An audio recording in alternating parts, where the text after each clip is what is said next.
When Thomas puffed along his branch line, he always looked forward to something special. The sight of the river. As he rumbled over the bridge, he would see people fishing. Thomas often wanted to stay and watch, but his driver said no. What would Sir Topham Hatt say if we were late? Every time he met another engine, he would say, "I want to fish." But they all had the same answer. "Engines don't go fishing." Silly stick in the muds, thought Thomas. One day, he stopped as usual to take in water at the station by the river. Out of order. "Bother," said Thomas. "I'm thirsty." "Never mind," said his driver. "We'll get some water from the river."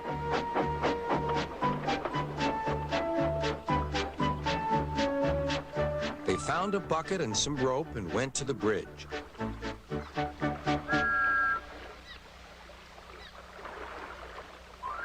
Then the driver let the bucket down to the water. The bucket was old and had 5 holes, so they had to fill it, pull it up, and empty it into Thomas's tank as quickly as they could, several times over.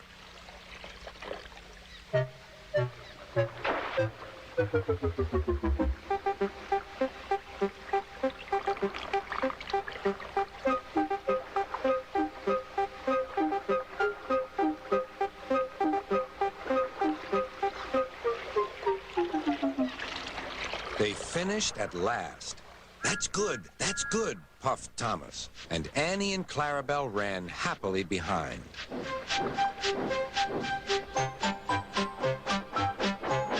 Suddenly, Thomas began to feel a pain in his boiler. Steam began to hiss from his safety valve in an alarming way.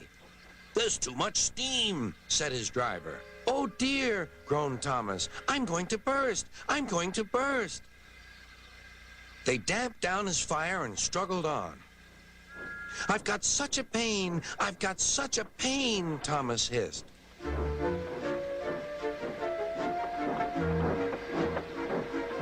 They stopped just outside the last station, uncoupled Annie and Clarabelle, and ran Thomas, who was still hissing fit to burst, on a siding right out of the way.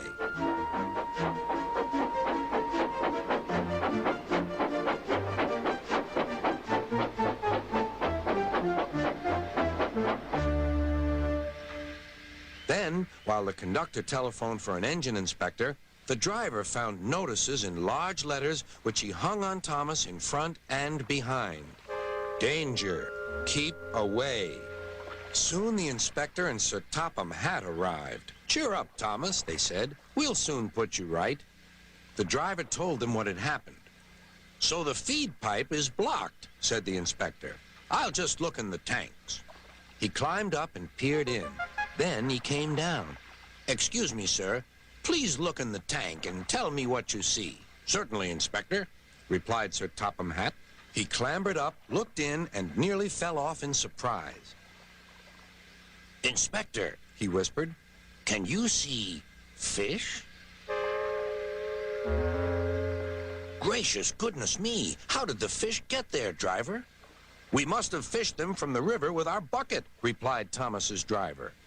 "Well, Thomas, so you and your driver have been fishing, but fish don't suit you. We must get them out." They all took turns at fishing in Thomas's tank, while Sir Topham Hatt looked on and told them how to do it. When they had caught all the fish, they had a lovely picnic supper of fish and chips. That was good," said Sir Topham Hatt. "But fish don't suit you, Thomas, so you mustn't do it again." "No, sir, I won't," said Thomas sadly. "Engines don't go fishing. It's too uncomfortable."